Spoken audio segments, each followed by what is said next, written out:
Hello, I am Dr. Rita Bakshi, Clinical Director at IPEA, that's Egg Preservation Institute of Asia. क्या आपको लगता है egg freezing का process बहुत painful है? आज मैं आपको ये बताऊंगी प्रोसेस है क्या, होता कैसे है और इसमें दर्द जीरो, यानी कि बिल्कुल भी दर्द नहीं है। एग फ्रीजिंग का मतलब है कि हर महीने हर लड़की के दोनों ओवरीज में कुछ एग्स डेवलप होने शुरू होते हैं, आगे चलते जाते हैं, एक एग भाग जाता है, बाकी के सब मर जाते हैं। अब हम जब एग फ्रीजिंग करने जाते हैं, हम क्या करते हैं, ये जो एग्स मरने वाले हैं यानी कि ट्रेटिक होने वाले हैं, इनको हम इंजेक्शंस के थ्रू जिंदा रखते हैं और सब के सब आगे दौड़ते हैं और फिर इनको हम निकालते हैं। तो जो फर्स्ट 10 डेज का प्रोसेस होता है, जो सेकेंड डे ऑफ मेंसेस से शुरू होता है, उसको कहते हैं स्टिमुलेशन। और स्टिमुलेशन का मतलब होता है कुछ इंजेक्शंस, और ये इंजेक्शन होते हैं बिल्कुल पेनलेस, आपको पता भी नहीं चलेगा कि ये इंजेक्शन लगा। होता है ये पेन के रूप में।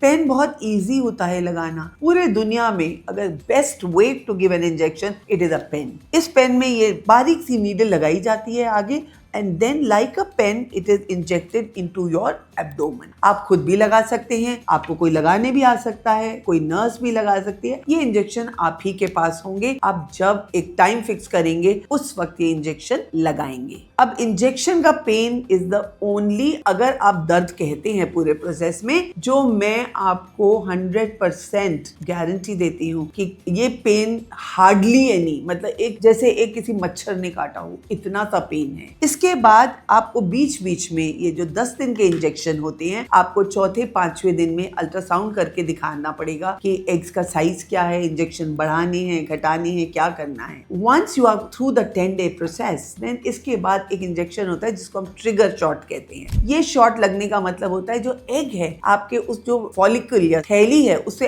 अलग हो गया है, अब वो निकलने को तैयार है। फिर हम आपको शॉर्ट एनेस्थीसिया, मतलब आप आए, हल्की सी बेहोशी करी, आप बिल्कुल डराती देर सोए, मालूम भी नहीं पड़ेगा, और 5 से 7 मिनट के अंदर वजाइना के थ्रू प्रोब डालते हैं और उधर से कोई चीरा नहीं है, कोई कट नहीं है पूरे बॉडी में, वजाइना के थ्रू जाकर एक नीडल से एस्पिरेट करते हैं, यानी कि वो पानी के संग उस एग को बाहर निकालते हैं और फिर वो एग ले लेते हैं हम इस टेस्ट ट्यूब में। जी हाँ, इस टेस्ट ट्यूब में एग्स लेते हैं और इन एग्स को फिर माइक्रोस्कोप के नीचे देखते हैं कितने मैच्योर हैं, कितने इमेच्योर। ये बारीक से क्रायोलॉक में, देखिए ये इतना बारीक सा क्रायो, क्योंकि वो इतना बारीक एग होता है, उसको हम इसमें डालते हैं, इसको लॉक करते हैं और इसको डालते हैं लिक्विड नाइट्रोजन में। -196 डिग्रीज के ऊपर लिक्विड नाइट्रोजन में ये एग फ्रोजन रहते हैं और इनको कुछ भी नहीं होता। अब आपको ये डर होगा कि ये जो छोटे छोटे से क्रायोलॉक्स हैं, ये कहीं मिक्स तो नहीं हो जाएंगे, एग्स मेरे हैं, मुझे पता कैसे चलेगा? देखिए, हर क्रायोलॉक रेडियो फ्रीक्वेंसी वाली आइडेंटिटी के संग RFID होता है। हर क्रायोलॉक में लिखा है, कलर कोडेड है,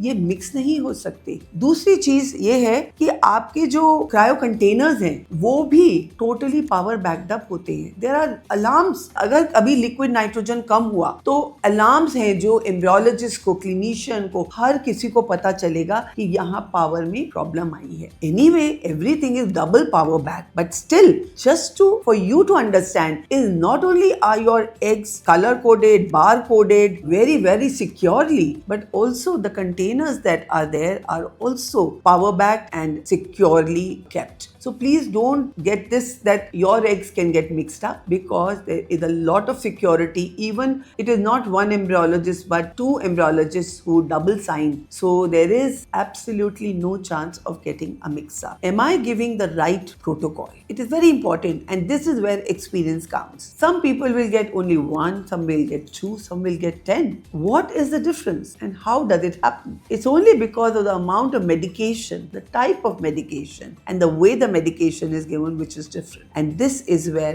experience counts, because here at EPR we are doing egg preservation. We are totally devoted to this one cause. And the other thing that also worries many people is, am I losing all my eggs in one go? As I said, these eggs would have anyway died. This is a cohort part of eggs which nature starts with beginning, but they all go forward and they die. But here, because of the injections that we are giving from second day onwards, these eggs don't die. So you don't lose your egg, your eggs remain where they are, you don't get an early menopause, and you are as healthy as anybody else. आज आप ये सोच लेके जिस दिन चलते हैं और जिस दिन डिसीजन ले लेते हैं कि एग फ्रीजिंग मुझे करानी है, बस वो ही दिन इंपॉर्टेंट है। उसके बाद का प्रोसेस तो बहुत ही सिंपल है। तो सोचिए, अपनी लेगेसी को फ्रीज करिए, अपनी फर्टिलिटी को फ्रीज करिए, और फिर जब चाहिए अपनी रिप्रोडक्टिव ऑटोनॉमी को यूज करिए, जब चाहिए माँ बनिए। Thank you.